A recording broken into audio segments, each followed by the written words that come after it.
Michael Schofield covers his entire body with tattoos before staging a bank robbery. He acts almost like he's waiting for the cops to show up. In court, he pleads guilty and gets ready to be sent to prison for a 5-year sentence. After being assigned a cellmate, Sucre, Michael spots his brother Lincoln in another block. Lincoln's on death row, accused of murdering the vice president's brother. A flashback shows their last conversation, where Lincoln insists he's innocent.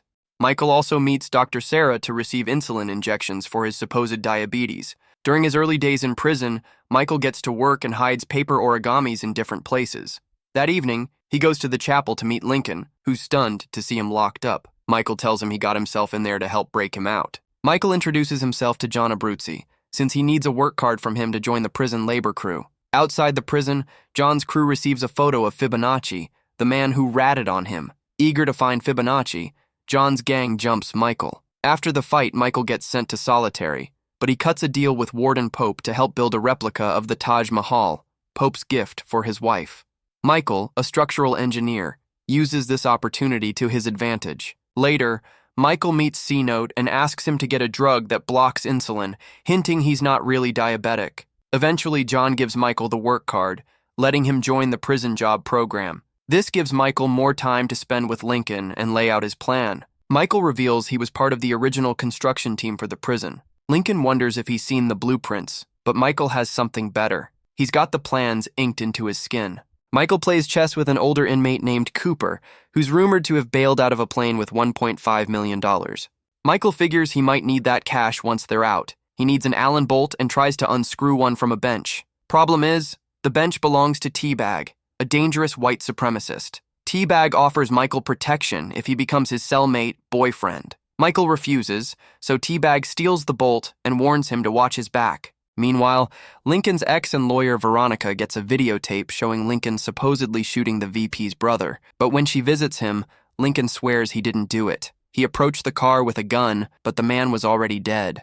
Lincoln says he was told the target was just a random lowlife. Back in prison, tensions rise between white and black inmates. T-Bag's jealous cellmate attacks Michael, but Michael manages to steal the bolt from him. Another prisoner kills the guy, who dies in Michael's arms. T-Bag sees it and assumes Michael murdered him, vowing to get revenge. Outside, Veronica is being watched by Secret Service agent Kellerman as she digs into the night Lincoln was supposedly set up. Back inside, Dr. Sarah tests Michael's blood, suspecting he's not diabetic. Luckily, C-Note delivers the insulin-blocking drug just in time, so Michael passes the test and can keep visiting the infirmary, a key part of his plan. Right after a visit there, John grabs Michael, demanding Fibonacci's location. Even under torture, Michael tells him he'll only reveal it once they're free. Despite losing a couple of fingers, Michael stays quiet. Dr. Sarah tends to his wounds. In the infirmary, Lincoln promises Michael he'll deal with John, but Michael tells him to back off. John's part of the plan. Michael then shares that Sucre is also in on it. Lincoln warns him not to trust Sucre since he's a thief, but Michael has no choice. He knew coming in he'd have to recruit his cellmate, even though he had no idea who that would be. Without his cellmate helping, he can't start digging. To test Sucre's loyalty, Michael hides a phone where Sucre can see him. Lincoln tips off guard Bellick, saying Sucre found the phone. Bellick presses Sucre, but Sucre keeps quiet, earning Michael's trust. That's when Michael shares the escape plan with him. But Sucre's due to be released in 16 months and wants to reunite with his fiancée, so he doesn't want to risk everything. To stay safe, Sucre asks for a new cell. Meanwhile, Kellerman introduces himself to Veronica, offering help if she uncovers anything proving Lincoln's innocence. Later, T-Bag waits for a chance to jump Michael, but John steps in, deciding to take a different approach. After beating T-Bag, he tells Michael he wants to join his plan. Michael says they'll need John to arrange a plane for after the breakout. He also promises they'll be gone before Fibonacci testifies, within a month. Soon, Bellick assigns Michael a new cellmate, Patoshik, fresh from the psych ward. Michael's already 3 days behind schedule. He considers recruiting Patoshik but doesn't trust him, so he decides to start digging at night. That won't work though. Patoshik has a condition that keeps him from sleeping. Michael tries opening the wall behind the toilet when Patoshik is away, but there's never enough time. On top of that, Patoshik starts obsessing over Michael's tattoos, seeing patterns in them. Michael asks Warden Pope to move Patoshik, but the warden says he needs a solid reason to do it. Outside, Sucre's fiancée tells him she's now dating his cousin and can't wait anymore.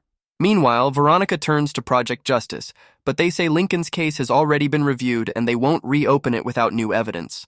However, Nick, one of the lawyers there, later tells her he'll help even if the organization won't. Back in prison, Michael realizes he must act fast. Patoshik has started sketching his tattoos. Michael asks John for some chemicals. John brings them, along with a knife, hinting that Michael should take care of Patoshik himself. In the yard, Sucre tells Michael he wants back in. Later, Michael smashes his head on the bars to fake an assault by Patoshik. "What are you, crazy?" guards yell. Patoshik is removed, and Sucre moves back in. They get to work. Michael explains the infirmary is the weak point in the prison security. That's why he keeps going there. Meanwhile, agents Kellerman and Hale find out Michael is Lincoln's brother. Too many people are helping Lincoln, so they decide to act. They file to transfer Michael to another prison. The Secret Service asks Pope to approve the transfer. He refuses, so they give him a file revealing he has an illegitimate son, threatening to tell his wife if he doesn't cooperate. Pope visits Michael, asking what's really going on. Michael admits he's Lincoln's brother and begs for 3 weeks. The warden says his hands are tied. Michael's being transferred tomorrow. Michael turns to Cooper for advice. Cooper tells him to file a petition. Even if it doesn't work, it'll delay the transfer by 30 days. Michael writes the petition and then does laundry with Sucre to block the cell view. He slips through the hole behind the toilet to explore the corridors, needing to figure out the best route for escape. He faces a choice between 3 different streets outside the prison. Nick and Veronica start to suspect the tape showing Lincoln committing the murder is fake. Nick brings the tape to a tech expert he knows. While analyzing the audio, the expert discovers that the gunshot was likely recorded in a different room, not in the parking lot shown in the video. Veronica asks if he'd testify in court, but he agrees only if they can get him the original tape, since the current one is just a copy. Later, the lawyers find out that the room storing the original has been flooded, and the evidence is destroyed. Meanwhile, Kellerman pressures Pope to destroy Michael's petition. Pope complies but starts thinking about telling his wife the truth. Back at the prison, Michael stages a fake breakout and watches as 2 of the routes he considered for escape fill up with police cars while one stays clear. Though it looks like a mistake, Michael's actions stir things up and make Bellick even more suspicious of him. The next morning, Michael is set to be transferred, but Pope changes his mind and decides to keep him at Fox River because Michael filed a legal motion. Pope then goes home and confesses his secret to his wife. The Secret Service talks to their boss, who instructs them to find a way to eliminate Lincoln before his execution. Over the following days, Michael continues working on the escape, but falls behind because of constant cell checks. The only way to catch up is to trigger a lockdown, giving him time. Sucre suggests they start a riot to do this. One way is to tamper with the AC system and crank up the heat. The prisoners start complaining, but the plan backfires. Some inmates return to their cells after clashing with guards, but others, led by Teabag, start rioting. Michael gets back to work, but Lincoln gets caught between 2 groups while trying to protect a rookie guard escorting him. At the same time, a prisoner has been ordered by the Secret Service to kill Lincoln. In the infirmary, word of the riot reaches the inmates and they start a separate one, forcing Sarah to defend herself in her office. Lincoln gets surrounded by Teabag and his gang. Though he fights hard, he gets knocked out, and Teabag grabs the guard. By accident, Teabag also finds the hole in Michael's cell, and the guard sees it too. Teabag demands to join the plan, but now they also need to deal with the guard. Teabag wants to kill him, but Michael stops everyone. Then Michael realizes Sarah is in danger and rushes to the infirmary. Elsewhere, a massive inmate named Turk tricks Lincoln into going underground, claiming he'll take him to Michael. But Turk ambushes him and tries to strangle him with a cord. Both are huge and strong, clashing like tanks. Lincoln slams Turk against a wall and escapes. Back in the cell, Teabag bullies the guard. Meanwhile, Veronica and Nick learn the phone call Lincoln got the night of the murder came from Washington, even though the killing happened in Chicago. They head to Washington for answers. Governor Frank arrives at the prison yard and urges Pope to act. It's revealed Sarah is his daughter. Things get worse in the infirmary, but Michael arrives just in time to get Sarah out. She's scared, but Michael assures her he's not going to harm her. He's just leading her to safety. Turk attacks Lincoln again in the shadows. As Turk strikes with a pipe, Lincoln tries to get answers, but ends up pushing Turk to his death. Turk dies without revealing who sent him. Meanwhile, Sucre and John dig through a risky wall, carefully following Michael's instructions to avoid hitting a pipe that could explode. A group of inmates chases Michael and Sarah, but Michael defends her when they're attacked. One prisoner goes after his friend, but Sarah hits his knee with a perfect kick, buying them time to escape. Eventually, Michael gets Sarah to safety. Sharpshooters open fire at the inmates chasing them. Michael drops and crawls away from the bullets. In D.C., Nick and Veronica track down the phone booth that was used on the night of the murder. Just Just as they find it, the phone rings. A voice on the other end tells them, "You're as good as dead. From this point on, you're both dead." Back at the prison, law enforcement is preparing to take back control. Michael tells the group to release the guard, but Teabag disagrees and kills him right before the police break in. Outside the prison, Sarah starts to realize that Michael knows far too much about the facility's layout, more than any regular inmate should. Nick and Veronica return to her apartment with boxes of files. A neighbor helps carry the load, but he's killed instantly when he opens the door and triggers a hidden explosion. Michael's plan now requires digging into the guard's break room, but only one inmate, Cooper, is allowed in there. Michael approaches him for help, but Cooper says he's not the man Michael thinks he is. If Michael is counting on Cooper's supposed $1.5 million stash, he's making a mistake. Later on, Nick tells Veronica they need to avoid contacting anyone.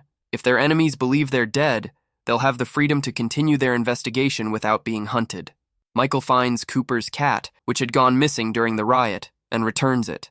But Cooper still refuses to help by starting a fire in the guard's room. Meanwhile, the Secret Service hatches another plan. They kill LJ's mother and stepfather, then frame LJ for the murders. Back at the prison, Bellick questions Cooper about the guard's death, but Cooper refuses to snitch. It would put his life in danger. To punish him, Bellick kills his cat. That finally pushes Cooper to help Michael. He agrees to start the fire in the guard's room, which is exactly what Michael needs to get his team in there for repairs. Meanwhile, Teabag pins the guard's murder on another inmate to get Bellick off their back. Then, he threatens to expose the escape plan unless the group lets him join. They have no choice but to agree. The team starts digging during their work shift in the break room. Little by little, they dispose of the debris by hiding it in their clothes and emptying it into the prison yard. By the end of the episode, it's revealed that the Secret Service agents are taking orders directly from the Vice President herself. Over the next few days, a young inmate who's been abused by Teabag begs Michael for help. Michael initially wants to stay out of it. The crew keeps digging, but one day Michael sees the young man commit something horrifying. It weighs heavily on him. Later, Bellick confronts John, demanding his usual monthly payoff. He threatens to strip John of all privileges if he doesn't get paid. John reaches out to the Italian mafia, but they seem ready to cut ties because he still hasn't delivered Fibonacci's location. Soon after, the mafia appoints a new leader named Lorelli. John doesn't take it well and attacks him, but the others hold him back. There's a new hierarchy now. Outside, Nick and Veronica meet with the wife of Stedman, the vice president's brother. She reveals that Stedman was about to be prosecuted in a massive scam, and a lot of people stood to lose money. Any one of them could have had him killed. Back in prison, Teabag starts harassing a new inmate named David, who tells him straight up that he wants nothing to do with him. Teabag won't leave David alone, and Michael finally decides he has to step in. He's done ignoring it. Meanwhile, LJ gets in touch with Veronica. She suspects that Kellerman is tracking the call. Following her advice, LJ ditches the agents and reunites with Nick and Veronica. At the crew's next gathering, Michael slams Teabag's knee and lays down the law. He's the one in charge, and David is off limits. Then, bad news strikes. Bellick still hasn't gotten paid by John and won't wait any longer. John's team gets removed from the break room job, and Lorelli's crew is assigned to take over. To stop the other crew from finding the escape tunnel, John tells Michael to hand over Fibonacci's location to Falzone. Michael has to think it over. Fibonacci wasn't a criminal, just a regular guy in the wrong place at the wrong time. He only found out he was involved with the mob after witnessing John kill 2 men. Meanwhile, C-Note starts getting suspicious of Michael and suggests Lorelli should join his crew. Since Lorelli doesn't need anyone, C-Note offers him $100 a month to team up. Michael asks John to call Falzone and set up a meeting at the prison. Falzone agrees, but John knows he's a dead man if Michael screws this up. C-Note starts working with the crew and soon discovers the hole in the floor. Elsewhere, a man named Quinn has been sent by the vice president to take control. He tells the agents to step aside as he goes after the lawyers and LJ. Back in prison, Falzone arrives to meet John and Michael. Michael lays out how he found Fibonacci, and Falzone demands his address. Michael asks for money in return, but John shows him a photo of Veronica and threatens to kill her if Michael doesn't hand it over. To protect Veronica, Michael gives up Fibonacci's location. Falzone reinstates John as the prison's mafia boss, and John tells him to deal with Bellick's payment issue. Fong assembles a team to go after Fibonacci, but Michael's led them right into a trap. John confronts Michael about it, but it turns out the two of them were working together all along. Meanwhile, Quinn kills Veronica's ex and uses his computer to send her a coded message. When Veronica responds, that's all Quinn needs to trace her. John's crew returns to the break room to keep digging the tunnel. Michael announces they'll be out by Friday, until C-Note shows up. He's found the hole and wants in. Michael has no choice but to let him join. The next day, Michael's wife Nika visits and slips him a credit card. That night, he uses it to unlock doors and get into the room where his stuff is stored. But when he opens the box, his watch is gone. It's been stolen. Near the woods, Quinn fakes an injury to get Veronica and the others to let him in. Once inside, he shoots Nick and ties up the rest. He uses Nick's bleeding as leverage, demanding to know what evidence they've got. The next morning, Michael tracks down the guard who stole his watch. Since it's part of his escape plan, he needs it back. He asks David to help stealing his thing. In exchange, Michael will consider putting him on the crew. David fakes a seizure to get close to the guard, and when Michael spots him in the infirmary, the guard no longer has the watch. Pope calls Cooper and tells him his daughter is sick, but the state won't let him visit. Cooper goes to Michael, gives him the watch, and says he wants to join the escape. He even offers the money he hid from an old robbery. Michael uses the watch and a phone to build a recorder, planting it near the infirmary to track guard shifts. Meanwhile, Veronica and LJ manage to escape and trap Quinn in a well. That same night, Bellick finds Nika and pressures her for info. She tries to hold back, but eventually tells him she brought Michael a credit card. As all this unfolds, Michael and Sarah start getting closer during their brief meetings outside the infirmary. Quinn calls Kellerman for help, but Kellerman makes sure he never gets out. Michael recovers the recorder and runs the numbers. They've got 18 minutes total to make their escape. When he tells Lincoln, he admits there's not enough time for everyone. Someone will have to stay behind. C-Note overhears Michael talking to Lincoln about the extra person. When he tells the rest of the group someone has to be left out, everyone immediately starts looking at T-Bag. But T-Bag senses something's off and warns that he's told his cousin about the escape plan. If he doesn't hear from him 5 minutes before and 20 minutes after the breakout, he'll call the guards and expose everything. The mob tracks down the cousin, and John sends one of his guys to kidnap him. The idea is to keep him alive until they get out, then let him go. But things go south. John's man kills T-Bag's cousin and his son when the cousin pulls a gun. The boy's death hits John hard, and he's overcome with guilt. In his cell, mold starts forming, and John starts questioning his sanity when he sees what looks like Jesus. He talks to the prison priest, who tells him that God often appears when someone's in deep need of forgiveness. Meanwhile, Bellick hears about the watch from guard Geary and pulls David aside, convincing him to spy on Michael and report his actions. Hale starts to regret all his choices and reaches out to Veronica for a meeting. He wants to give her proof that Lincoln's innocent. John confronts T-Bag, trying to pressure him to drop out of the escape, but T-Bag spits out a hidden razor and slashes at him. Michael continues navigating the tunnels while the rest finish the hole in the guard's office. Geary drops by to check, and Lincoln has to attack him to buy them time. When Michael comes up from the tunnel, he tells the group they're breaking out tonight, though getting Lincoln out will be tough. John gets airlifted to a hospital for better treatment. Lincoln gets beat up and thrown back into solitary. Michael asks to visit his brother, but the warden refuses, saying the only time he'll see him is during his execution, which is just 36 hours away. Michael tells the crew they'll have to hold off the escape until they can get Lincoln, but the others are ready to leave with or without him. Michael doesn't give up. He uses a razor to cut out a pill hidden in his arm, then gives a message to the priest to deliver a cross to Lincoln. It'll mean more coming from him. The cross gets to Lincoln, and inside it is the pill and a message: eat 810. When the team reaches the guard's room, Michael causes a small flood so Bellick will make them stay behind to clean it up. Veronica visits Lincoln, telling him Nick is onto something new and they might get the execution delayed. At 8:10, Lincoln takes the pill and starts seizing.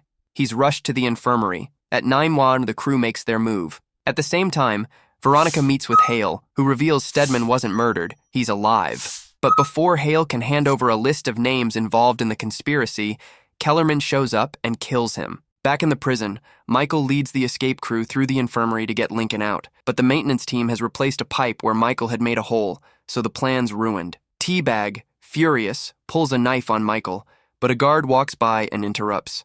They all return to their cells like nothing happened. Michael asks Sarah to talk to her father, the governor, about Lincoln's case, but she refuses.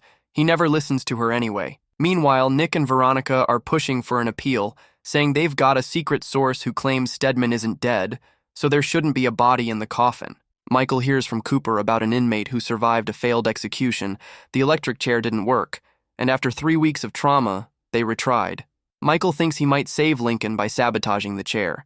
He sneaks into the corridor, catches a mouse, and releases it into the room with the chair, hoping it'll mess with the electrical system. But David overhears Michael talking about it and rats him out to Bellick. When the guards inspect the chair, they find it's not working and discover the fried mouse inside the electric box. To fix it, all they need is a new fuse. Meanwhile, Veronica and Nick manage to get a court hearing, but they don't have any solid evidence to present. Veronica brings up Kellerman and Hale, but the vice president's attorney hands out a statement from the Secret Service saying no agents exist with those names. As a result, Lincoln's legal team loses the appeal. He's then taken to the visitation room to see Michael one last time. While that happens, Sarah meets with the lawyers and later visits her father to show him some evidence. But it's not enough. As Lincoln is brought near the electric chair, the governor calls Warden Pope to let him know he won't step in to help. Everything looks hopeless for Lincoln. Just moments before the execution, Lincoln sees someone in the crowd and tries to tell Michael about it. Then Pope gets a phone call and halts the execution. He tells everyone that Judge Kessler requested it be stopped. Veronica leaves to meet the judge, and Lincoln tells Michael he spotted their father in the audience. Judge Kessler explains to Veronica that he received a document showing inconsistencies in the autopsy reports. He orders a 2-week delay in Lincoln's execution and calls for Stedman's body to be exhumed for further testing. Michael begins planning a new escape route. This time, they'll have to go through the psych ward. He needs time to scout it, so Sucre helps by getting him a guard's uniform from his cousin who works in laundry. Meanwhile, C-Note opens up to Cooper, revealing he's been hiding the truth from his family, who think he's serving overseas in Iraq. He's been sending them fake postcards to keep the lie going. Wearing the guard uniform, Michael sneaks through the psych ward and finds what he needs. While that's going on, the new coroner confirms the body is definitely Stedman. On his way back, Michael is nearly caught and burns himself on a hot pipe while hiding. He barely makes it back to his cell and passes out, waking up in the infirmary. Bellick assumes Sucre burned him. At the same time, Kellerman teams up with agents from a group called The Company, which Vice President Reynolds is part of. Reviewing camera footage, they realize Lincoln's father was the one who slid the report under Judge Kessler's door. Back in Michael's cell, he checks his burn and sees part of the tattooed blueprint on his back has been destroyed. Then the story jumps back 3 years, showing how the brothers lived. Michael was successful, he graduated, got a good job, and bought a home. Lincoln, meanwhile, was living a reckless life. Michael was tired of always having to act like the big brother to his older sibling. One day, Lincoln came home to find Crab and another man waiting. Lincoln owed Crab $90,000. But the other guy paid it off on one condition. Lincoln had to kill Stedman. Confused, Lincoln called Michael for advice, but Michael didn't pick up. When Lincoln reached the car, Stedman was already dead. Lincoln got arrested and Michael blamed him. Their father vanished, and their mom passed away, but Michael seemed to manage better. Their mother had supposedly left money from her life insurance, and Michael used it wisely. But Veronica later tells him there was no insurance. Lincoln had borrowed the money and passed it off like it came from their mom.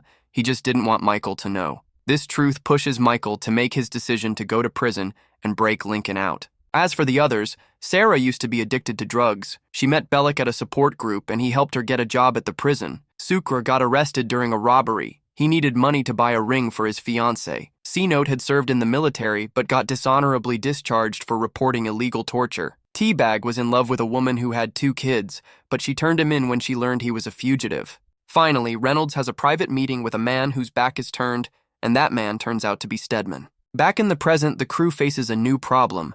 Bellick adds David to the team and wants him close to Michael to sabotage his plans. Outside, Veronica's group returns to the well and discovers Quinn's body. They lower LJ down to retrieve his phone, but he also sees 2 names scratched into the wall, Kellerman and Krivecki.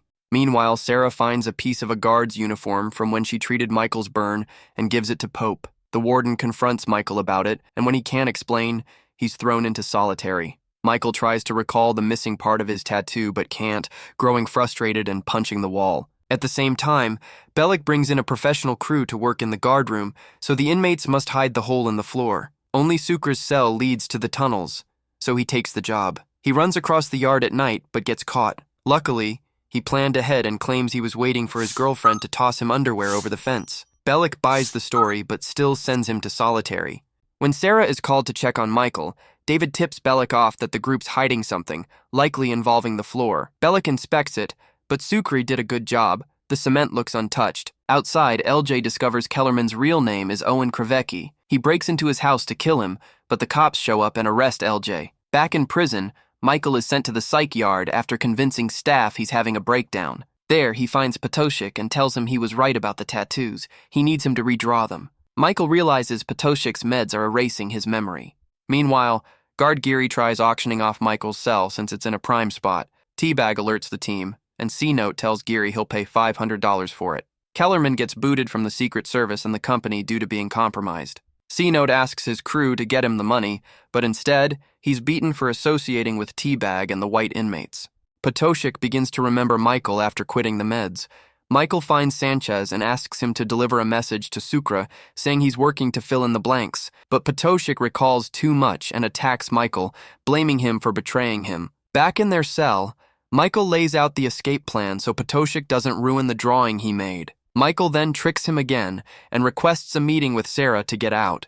Teabag and C-Note play poker to raise money for the cell, but Geary steals their cash without handing over the cell. Since Sanchez now knows too much, Sucre and Lincoln decide to bring him into the plan. Michael finds a fix to both problems. He goes to Pope and claims Geary extorted him and burned him when he couldn't pay.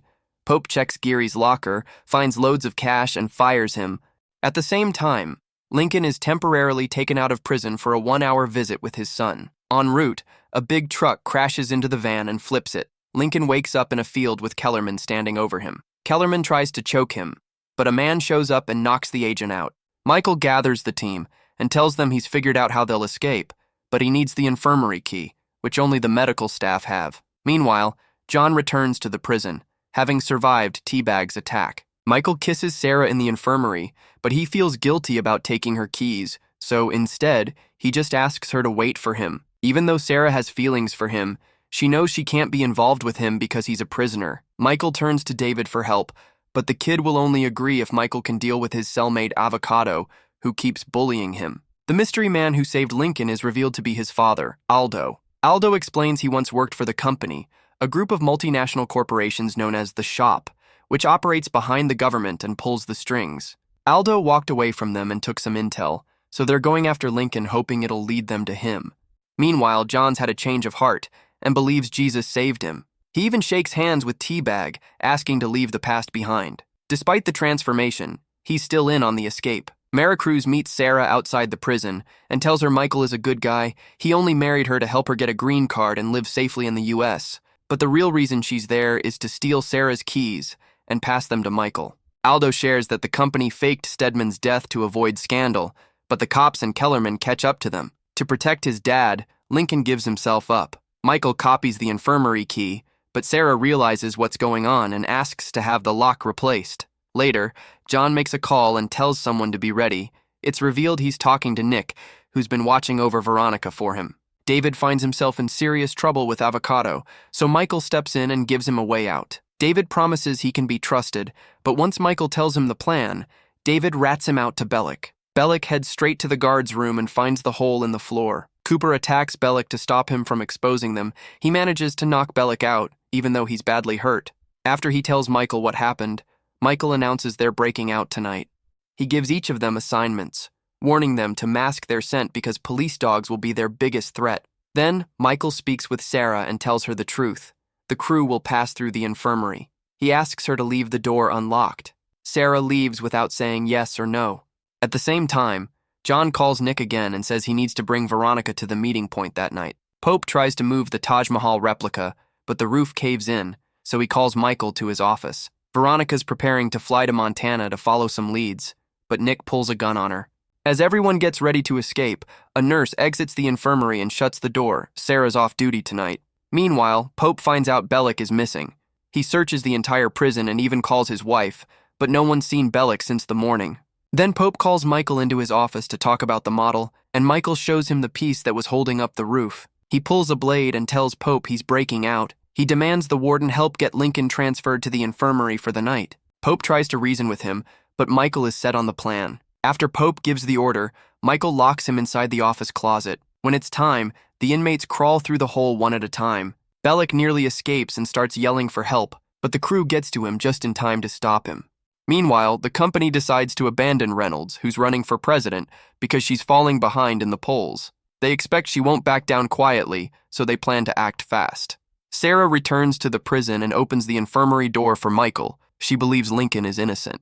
Michael pulls the fire alarm in the psych ward to trigger an evacuation. The team wears white uniforms to blend in with the other patients and slips into the ward. Elsewhere, Nick changes his mind and lets Veronica go, even though the mafia has his father. This decision later leads to both Nick and his father being killed by the mafia. The team locates Lincoln, but Pope's secretary also finds the warden, who immediately sounds the alarm. On top of that, Patoshik has been following the group and wants to escape with them.